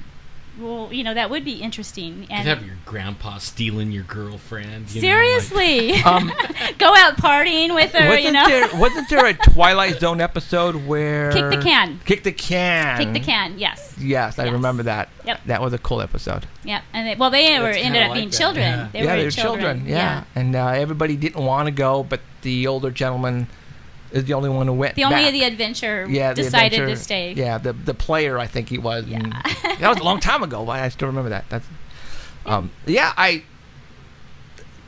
Fountain of Youth, right? Right. I mean, the Bible talks about it, right? Yeah, and then there's the alchemist with the they say they can turn the gold into a white powder, and that's what the aliens are after, to turn it into so that they can live forever, type thing. Haven't heard about aliens. We have no aliens or Bigfoot in this book. Yeah, well, I think it's time to change that. Second book. Maybe the next one, yeah. The light, the aliens are looking for the Fountain of Youth in Fresno. Oh, there is a spaceship, though. We do have a spaceship in there. Oh, you do? Yeah. That's You'll have to read the funny. book to find out how I placed it, but... Yeah, Cool. it's super fun to write and think about, and then you're kind of like, you're in the bank and you're standing in line and you're looking at all the people and you're trying to like come up with scenarios. So it was fun. It was in my head for a couple of years before I was able to get it on paper, and And then I gave it to Robert because he wanted it for his birthday. He's trying to give me this deadline, right? Because it's like, okay, I like it for my birthday. So that was my deadline, and I did it. It was his birthday present. Now, 27. Because that's about the age that they estimate the body is transformed to. Got it. Yeah, that's weird because like when you go and you talk about people that near death experience, people that go and they see their relatives on the other side, they're always around 27 or 30 or they're mid-30s. And I came up with 27. It's kind of funny. This is another Danny thing. It's like Danny, knock it off. Seriously, get out of my head. No, when we were on the Queen Mary, he had made a comment. Some famous person died, and she was 27. And he made this comment that there were a lot of famous people who die at 27. And so I think that's probably where Not all the drugs and the partying right there. Jimi Hendrix and who was it that died when we were on the Queen Mary? It was a singer. Danny run over somebody or what? Now we know where he's stashing him, right? The Queen Mary. Danny. Run him over, boom, go stash him with the Queen Mary. Oh, jeez. The book's, Sorry, Danny. The book's available on Amazon and Barnes & Noble. Okay. It's available. Now, I think we got a couple books we're going to give away. We'll give. I know, right? So we'll give them away a Where's little the bit later. irony there? Since we have got to, the Polyacks have got to be like one of the all-time winningest book. No kidding. On your show. Yes. So we won't be vying for this one. You guys are all here, thank God. So we're not. Got the kid at home. Don't call in yet, guys. But let me give you the number. The Michael, number do not is call in. Michael, knock it off. RJ, stop it. The number to call in, not now, but I'm going to give you the number anyway. It's area code 559-287-8367. 559-287-8367. The last four numbers represent in letters UFOS. That is my top secret paranormal hotline, which I just gave it out. So program it in your cell phone, and don't call yet. We'll tell you when to call. Okay. All right. Let's see. Ghost, UFOs, Bigfoot. What else? I mean, we went ghost hunting. You went ghost hunting. Now that was here in Selma, in Kingsburg, in the country, out in the country. I did it to write an article. I wanted to know about ghost hunting. So Robert and I went. Danny came with us. Oh, figures. And we had a Kingsburg ghost hunter that took us to a place. He had the place. Okay. It was like an old country house. It was an old country house, and his family used to live in the house, and the mom drove us out there, and she got spooked and had to leave, so she left us there. I gotta go off on the side note though, is Danny had more equipment than the ghost hunter. Did he really? That's funny. He did. That's because Danny's a hunter. Danny, let me tell you, I can see his GoPro and his EMF and his camera, Yeah, right? absolutely. He was all connected. Freaking Danny, man. But anyhow, so the people who live there now, they only speak Spanish, but they were telling us there's a ghost in the trailer house. There's the ghost in the living room. There's a ghost, there's all these ghosts that they see, and that they'll throw things at them, and that it's a little bit violent, but they stay there. And then they left. So literally, these people left us in their house, and it's dark. And where's the safe? Yeah. So the stories were really scary that they had told prior, but I mean, it was again one of those situations where it's like, how did I get here? You're in this house and it's late at night, and everybody left. Everybody left, but you're safe with Danny, though. Believe me, no.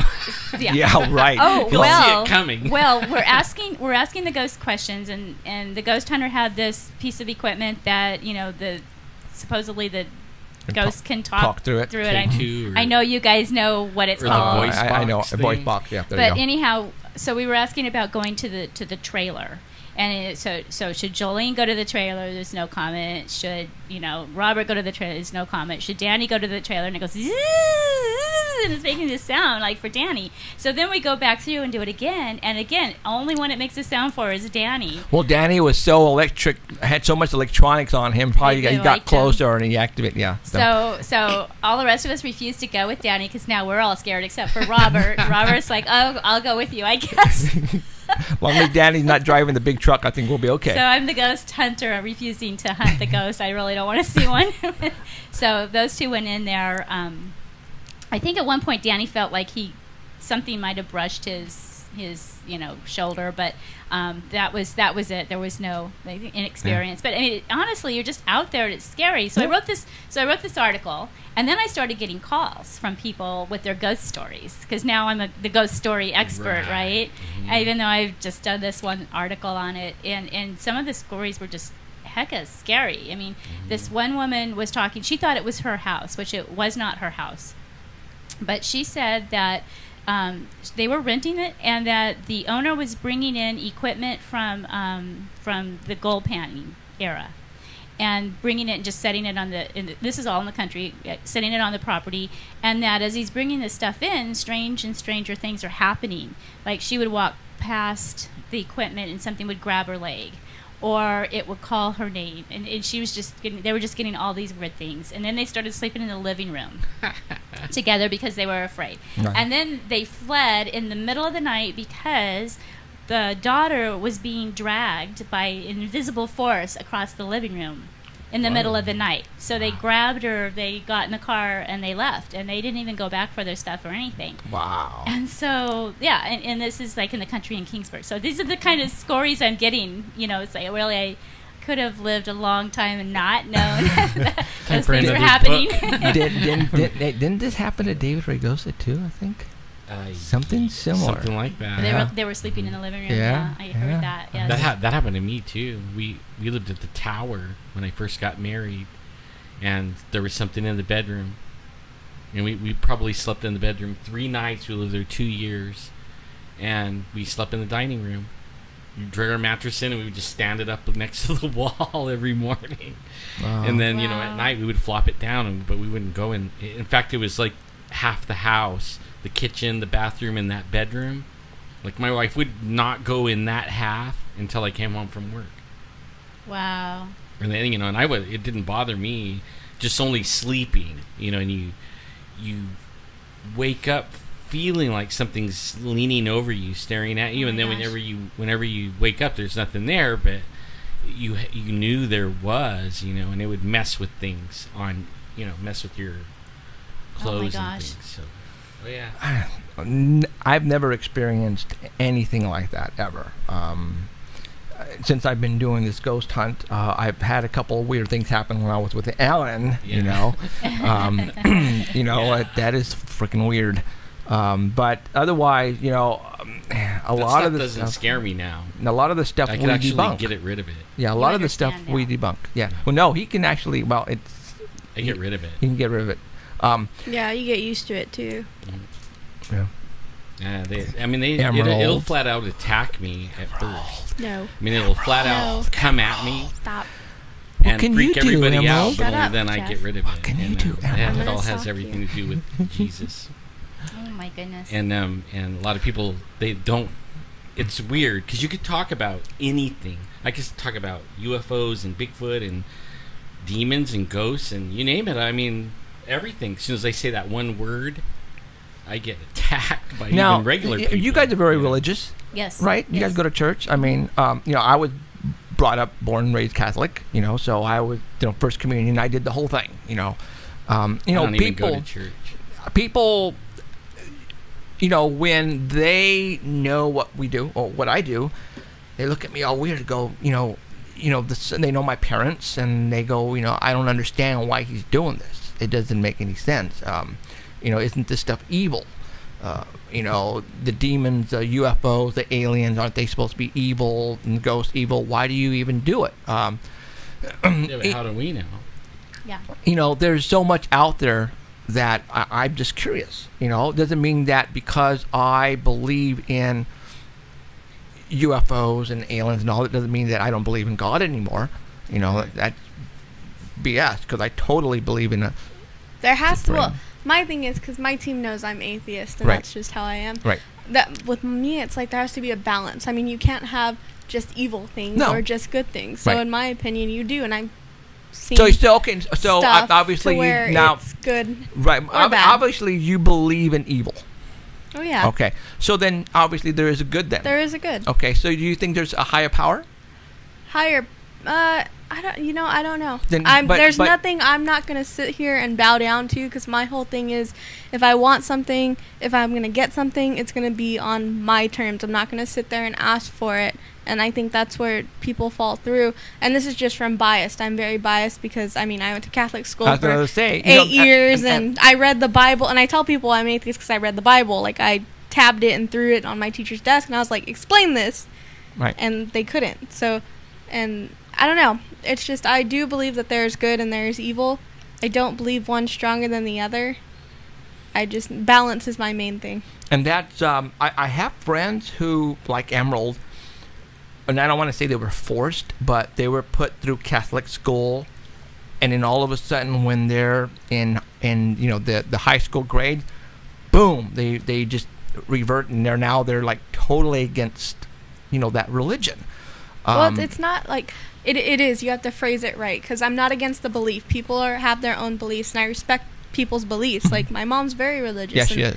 It's like, I'm not going to tell her, oh, you're wrong. I respect that she has that belief, and I respect her more for it because that's something she holds to herself. But I don't agree with the religion aspect. There you go. I was like, what? How do I phrase it? It's the system of religion is what throws me off or away from it. So. Yeah, what's interesting for me is I was totally material, okay? Like, marketing director at a casino, banking money like no other, spending it like no other, had all the toys, 20-acre ranch, all this stuff, and then a doctor one day goes, oops, and then lost everything, like overnight. Lost the ranch, lost the cars, lost the cash, lost the ability to walk, lost even the ability to take care of myself, like go get, like, oh wow, you're behind on the rent, so you got to go do something to make money, and I was the side job guy too, right? I would work at the casino, and then on the weekends I would be, painting and doing other things with my pickup truck, making money. And I was material guy, all the guns, all the toys. Then one day I was the nobody guy, but I also couldn't do anything. When the deadline came for the rent or the power bill or whatever, I could not go physically get up and go earn it. And then, then it was like, oh, what do you do? And I didn't have anyone to rely on. I had no, like, other people that to help me, and the government was like, go apply over here and wait and fight the Social Security, which took 5 years. So for 5 years I had zip. Right as I lost my ranch, I had a few $1,000s. I rented this little house. When the money ran out, that was it. So then all of a sudden I'm months behind on the rent, months behind on the power, months behind on the internet bill. Nothing ever got shut off. Power didn't get shut off. The food never ran out. I didn't get kicked out of my house. But only I was praying a lot, and it was just like miracle after miracle after miracle. And my faith got bigger and bigger and bigger, because then I knew there's this power that was taking care of me and making sure that all these things were taken care of, because I was not doing it, and neither was anybody in the house. They were like they always relied on me, so they were looking to me like, what are you going to do? And I'm sitting in my wheelchair going, I don't know, what are you going to do? But they never worked in their life, so they had no idea, no experience. And then all of a sudden, after 5 years, I win Social Security, and today, I am relying on that, because that isn't enough to cover anything. So I have like this huge faith now that this thing is benevolent and takes care of you, but only you have to trust it and put all of that in. You can't hold on to it, Like, if you start worrying and holding it, then you have it. Exactly. That's exactly it. But as soon as you can let it all go and not worry about it, and just say, okay, that thing is so whatever, this power is so good, it can take care of all that stuff. Just let it happen, and it gets taken care of. Completely gets taken care of, to the point of even like changing people's opinions. Like the landlady, first she's like out to get you. Now you can't do any wrong. I mean, I could go and burn half the house down and she'll still love me for some reason. I don't know what it is. Some kind of favor that what this higher power did to her. And I didn't do it. I was just sitting there just like this. I believe that you spend your time on Earth, and it's what you do with your time. I believe that if you're a good person, then in the long run, and when it's time for you to pass on, then hopefully good things are going to happen. And that's the way I feel. I've been that type of person all my life. And not me. Yeah, I know you were a bad boy. Yeah, you were a bad boy.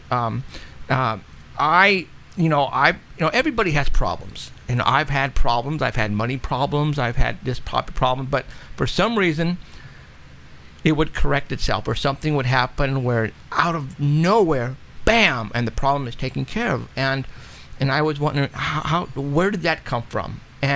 But in the past years, I'm the type of guy, and I do this a lot because I work for AT&T and I'm out on the road a lot, and I see homeless people all the time, and I always give if I can. If I have $5, sometimes I've actually given these guys $20. I have, and not sooner than later something will happen to me. Very positive, like I don't know. It's hard to explain. Like balance. Yeah, you know what I'm saying? Like it's like karma, huh? It's karma. It's kind of the same thing. And I mean, when I say I'm an atheist, people look at me weird and they're like, "Oh, you have no morals." Well, it's not that. I mean, I also believe, sorry, I'm lightheaded right now. I also believe that if you do good, it's going to come back at you. Yeah. It's part of that balance thing. So. And then I believe that, and that's why I've been, I think, a good person all my life, and it's coming back to help me in my life right now. Huh? Yeah, I trip, man. I mean, the things that are happening to this show, and just, Alan is freaking blown away. Alan is right now just blown away with what's happening to, when I started this, it was just a hobby. It was just a freaking hobby. That's it. I was just having fun. A little kid doing, what I don't want to say I always want to do, but I've always had this in the back of my head. Are there monsters out there? Well, I'm going to go look for them.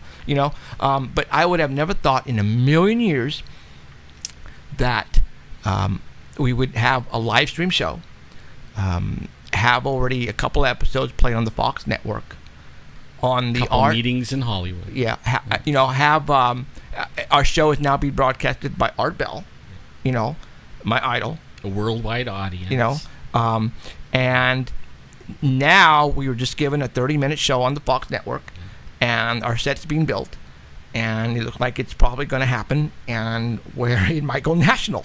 So, and we're not doing anything. Right, yeah. It's we're not chasing it. Like we're not out there calling people and looking for agents and pressuring them, or, it's just all just coming. But they're knocking on our door for some reason. Like, you know what? I think I told Cheryl, Diane, whatever her name is. I remember when I was in. I know she had 2 birthdays this week. I remember, and I for some reason this was all. I've never told really anybody this except for her. Yeah, the one with 2 birthdays. I remember, and I think, like in Babe Ruth, high school football, or junior high or whatever. And I was at the Me and Ed in Sanger, and I was eating pizza, and all of a sudden it hit me, and I got this big rush, and it said, something very exciting is going to happen when you get older. And I felt it, and I can remember where I was sitting at that Me and Ed's, and I was looking at the wall, and I got this big rush, and I will always remember that. Which Me and Ed's? The one at the North End Academy. Oh, okay. Okay, because I was sitting down there with the rest of the ball game, and I was eating my pizza, and all of a sudden it just hit me.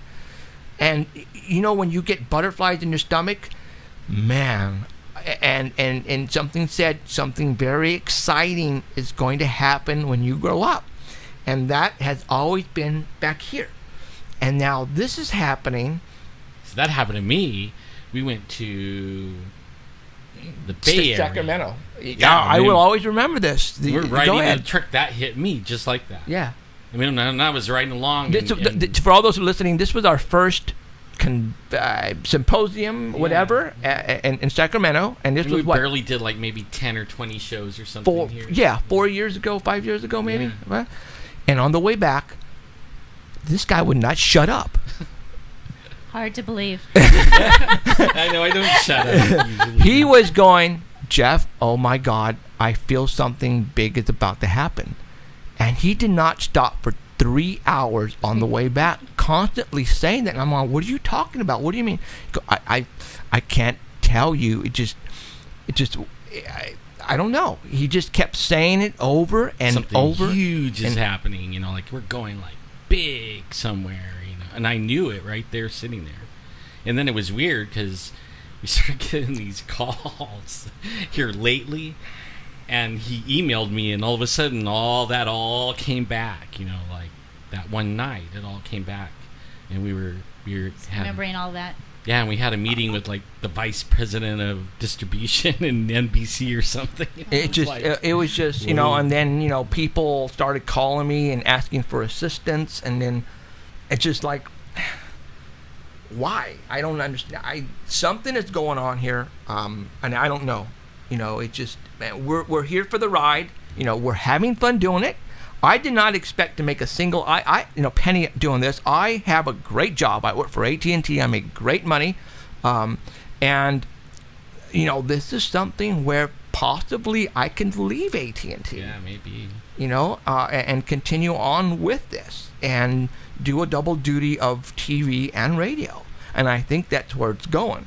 There are still a lot of things that we haven't told everybody out there who are listening and watching us that are happening and what's going on in the behind the scenes, but it's going to be where I'm going to give him my last week's notice at AT&T possibly, and hopefully Cheryl will be able to quit her job and not give me any more. God, my kids in my class. No, she loves her kids. They're good. Sometimes, some years yes, some years no. Some years yes, some years no. But yeah, I don't know. I don't know what to say. But Alan's feeling that he had 5 years ago when we were coming back, him and I, by ourselves. It's just now I know what he's starting to happen. I mean, it hasn't started. It started, and then it's almost like this ladder.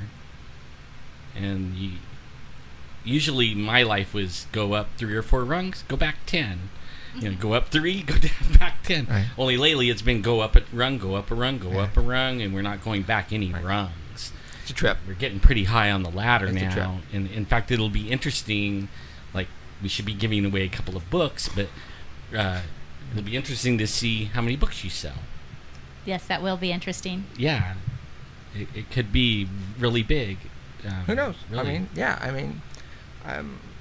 knows? Especially, like, I already want to read it because, I didn't know anything about the book. I didn't know what it was or anything. My internet's been cutting in and out all week, and I've been having trouble, and I couldn't research anything like that.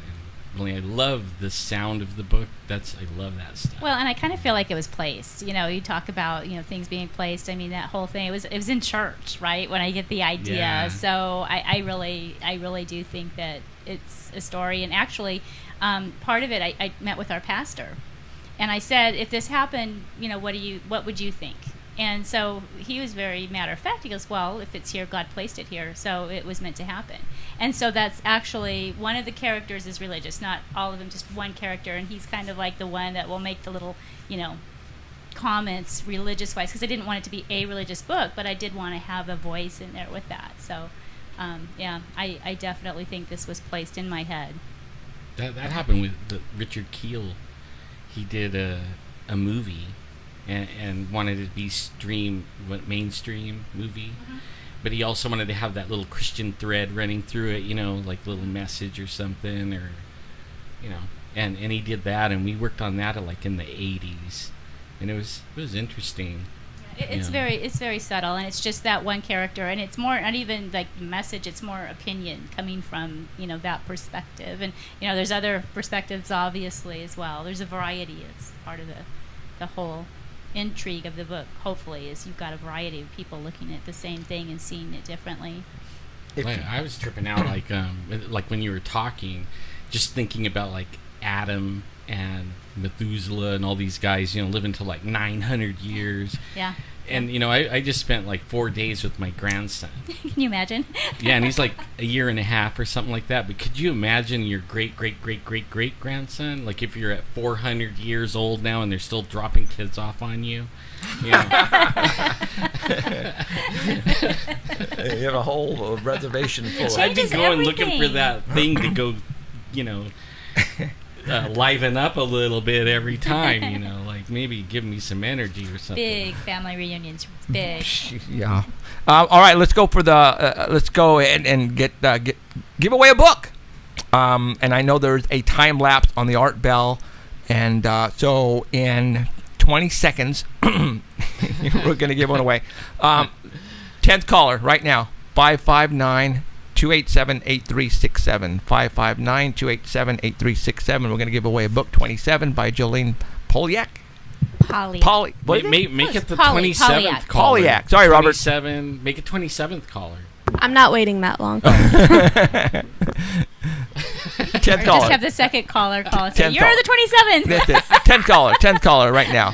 What are they going to say? They would never know, but only Emerald is really honest. What I'm going to do... If we say 10, she'll do it on 10.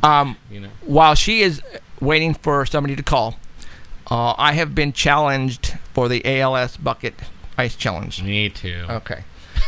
And it's by... Ha ha. Bite me. So I want to do it afterwards, and maybe you guys can help me out. Okay. I have something... I already know what I'm going to do, but I need some help. All right, and then we're going to post it on Facebook and the whole 9 yards. So it's the Jeffrey style. It's the Jeffrey style. Oh, I'm going out on a bang, but I need help to do it. With a bang. Oh boy, with a bang. So, and what I'm going to do right now is I'm going to announce the people who I challenge when I'm up there and doing it. Afterwards, you'll hear it. But right now, for all those who are listening, I'm going to go ahead and announce the names. It's a whole list. I don't care. And okay, well, Alan has already been challenged, so he's got to do it. Danny Valderrama, Trevin, Dresden, Robert, Jolene, RJ, and Michael. They're in the two, dang straight. And my official house band, Possess Tranquility, Anthony, Kaylee, Corey, Jason. And I am also going to get Robert Scott. You're also challenged. Now, this is going way back to my music days back in L.A. Steven Siebold of Hate Department, my producer of all my albums back then. Rob Robinson, Dan Coven, Chris Campbell, and Eric Sharp, Sean Sutherland, and my bandmates Ron Canzano and Eric Powell. You guys have all been challenged to do it. So I will dump the water on me, and I'm also going to donate $100 to the ALS, and I will print out the receipt and show you guys proof so you guys know that I actually did it. All right? I'm not going to whiz out and not put money in. We got a wiener. See this thing. I got part 1 on here, but I don't got part 2, and I don't got chat. So everybody that's like expecting me to be in chat and everything, forget it. I don't know nothing about the iPad. I mean, I used to be like Mr. Computer whiz banger, but iPad's like, it's like a crossbreed between an iPhone and a smartphone and a computer. Or something. I've been, while she's doing that, I would, last week we talked about, oh, shoot, we have a video. Gosh dang it, I almost forgot this. Okay, 3 days ago, I got a call from, and you guys know that all of the media follow me here in Fresno. We're talking ABC, NBC, Fox, everybody.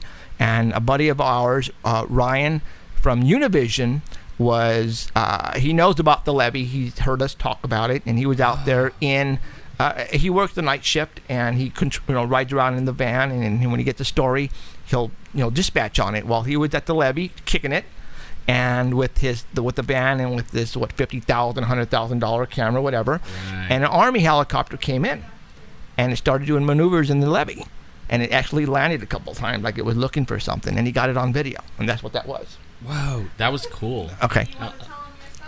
What? Is it somebody who I own a book Tell still? him yourself. Somebody I still own a book to? I haven't sent out the books yet. Okay. Hold on. The hotline. There it is. Okay. Okay. I am going to put up the video. Who was it that won? That was Al. Oh, Sacktown Al. He wants everything: the shirt, the wine, the book. No. Okay. What I right now, I have the helicopter going around. This is the levee, in northern part of Fresno. Where that one triangle crashed. near. Yes, exactly. Now, I got the video going right now. There's no sound, but at least you can see the helicopter. It's a Black Hawk. You can't really tell, but it's a Black Hawk, and it's going to land at the levee. You know, people are going, wait a minute, this is northern Fresno. Why would a black helicopter, Army, military, land at the levee? Actually, this has happened night. several times. Other people have actually called me, hey, we're out here, and this black military helicopter, it's like it's looking for something, and it gets the spotlight, shine the spotlight on it, and then it will look for it, and it will land, and it'll go back up, continue to look for it, land, and all of a sudden it would go and head up to the mountains. Just go. Like it found what it was looking for, and now it's going to the mountains for some reason. What you see there are the there's like antennas, large antennas, Channel 53. whatever they are, but a lot of times they are They weren't on. No. For 2 years, those lights weren't on, and I think it was a hazard to helicopters and airplanes. I think there's something else going on with those lights. Yeah. I mean, now all of a sudden they're on every night, and they were off for over a year. But I think, and Justin pointed this out, and I think those lights are part of the underground situation going on over there. Be. You know what I'm saying? I know they're different color than all the other lights I ever saw. Yeah, and sometimes they go in different type of order of blinking, like in a certain pattern. When something's going to happen, they start blinking in a certain pattern, But like I've never seen them ever blink like that. See them right usually there? they're all at the same time. Yeah, or different pattern. But I've never ever seen them blink like that ever. Last night they were all at the same time, exactly the same time. So I'm just, there's something going on north of Fresno. I don't know. Just Is that the Friant area? That is Shepherd and DeWolf, the levee over there. Yeah. For those who watched Chasing UFOs, that episode, Dirty Secrets, with myself in it, and I took James Fox and Aaron Ryder and those guys out there, and we got that white van on the video. That's where it was, right there. So, okay, we got 12 minutes left. Got to do another book. Yeah, we'll do another book. Caller 12. 12 right now. 559 287-8367 287-8367 559, wherever you may be. If you're in a cabin, the last winner was Sacktown Al. He's a cool guy. Can't wait to see him again. Is that one of your cousins? No, but he's really cool. He's in we met him, Sacramento. We actually met him at a Sacramento UFO conference. That's the one where he got all. Yeah. Mm-hmm. But he's cool. Are you going to talk about the zombie run? Are you doing the zombie run this year? They haven't called me on it, but it moved to the Kearney Park. Kearney Park. Yeah. So I'll have to give him a call. That's where the zombies live. Yeah, that's actually I've heard many stories about that place. It's got to be. Yeah. So yeah, I'll call him and tell him that to give us a spot someplace. Last time we wanted to be on your crew. Okay. Last year we ran. You guys ran. And we got through your. Oh, I remember that. We just it was I didn't. It was the first time. I want to do the opposite now. I want to be the chaser instead of chasing. So hopefully, if we're free, and I'm thinking we'll be free. So I'm always free. We will, I don't even cost anything. We will do something really cool, like a maze or something, and really go all out. So. Oh, last year you were scary. You were very scary with the. Yeah, he had people crying. Yeah. He did. That's my job. It was Oh my pretty gosh. fun. I make people cry. I mean, I just show them a picture of Alan. Look! They were so afraid that, I mean, they were running along, and then when they got to us, they would stop and all start grouping up and making plans on how to get by us. you know. Seriously. It was pretty funny. Yeah, we definitely have to do a strategy. Yep. They were running out of the bounds and jumping over I'm thinking stuff. we'll you know. dig some holes and put some like leaves on top, and or some wire trip. What Yeah. one did with our group is that she pretended to like chase us, and then she went like that, like she was tired, and she sat back down, and then after we passed, she came up from behind, so she got the ones behind. Ooh. That'll be the way There's to a do lot it. of strategy involved with Yes, the there zombie is. chase. Well, A I lot know of we got strategy. like lots of those little flags. Oh, we were yeah. like hanging them up, man. We were Big time flags. I guess when they came around the corner and seen all the flags hanging there, they're They like, gave up. "Oh, damn!" We're I done. want to do that. You guys, the soccer team was hard too. Oh the yeah. girls' soccer team. Oh my gosh, getting by them. So, all right, let's It was fun. we were talking about something before we started tonight, and about you had you talking about a story. Oh, about the but only you know the ISIS thing. we Yeah, need the to talk ISIS about thing. that. And we only got like 9 minutes, 8 minutes, but a laptop has been found supposedly by the United States government, and it states that ISIS has already crossed the border south of the United States, and they're in here, and then within probably the next several months, they're going to pretty much start blowing things up. Yeah, and I was hearing on the way over Who here was there it? was like three. Ginger. But they're too nuts. And those guys That's win, good. That's huh? good, because I'll be able to send 2 books at once then with her. Wow. Maybe if you sent them in the first place. Yeah, I know. I need to hire somebody to do that for me, because I just don't have time. Hello, hire? You don't even pay Oh, me. that's right. I pay you double to nothing. So, Yeah, thanks. so all right. So what's next in the Give future for you you? a raise, Any- double, no. What are you You know, I doing? want to understand the book. I also got guide stones in there. They're explained. The Atlanta guide Oh, stones. the Georgia Guidestones? Yes. I explain them in there, just so you know. This is a In teaser. this book? In this book, yes. And, Since and that is that from your personal theory of? it just fell into place for the book and what I wanted to do. But Robert just pointed out to me that I should mention the guide stones to you two. Yeah. 100, is that 300, They're explained. There's supposed to be like 500 million is all they want. Yes. Yeah. That many people. No, was it that many? Yeah. Yes. No more than. No more than. No yeah. more than. I And thought, actually, I thought the numbers was less than that's that. for some discussed in the reason. book. So. Well, I just mean, a we're at teaser. 6 billion, so 500 million ain't that much. I could have sworn it was less than 500 million, because 500 million is a lot. Not really. Okay, so the next thing, I got another book I'm writing, Okay. and it's Playing with Time again. So this one is more, well, I'll just sort of say it sort of revolves like around reincarnation a little bit and what happens in each life. So you talked about the karma and stuff, but it'll play with that a lot. That's my next one.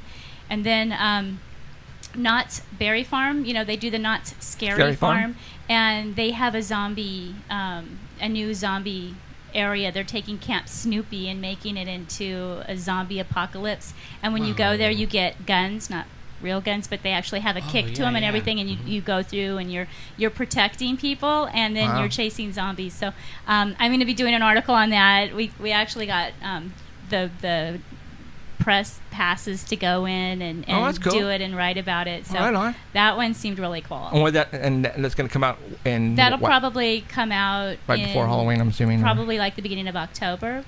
And then we're looking at, there's this haunted hike that you can take up to the Hollywood sign. Have you heard of that? I think I don't want to go on that. I can't yeah. go You on can't that go on one, that yeah. one. No. Yeah, but Yeah. it Sounds they, like a they lot of talk fun. about all the haunted areas of Hollywood, and then you end up the hike in the H in Hollywood where the actress jumped to her death. She was so distraught.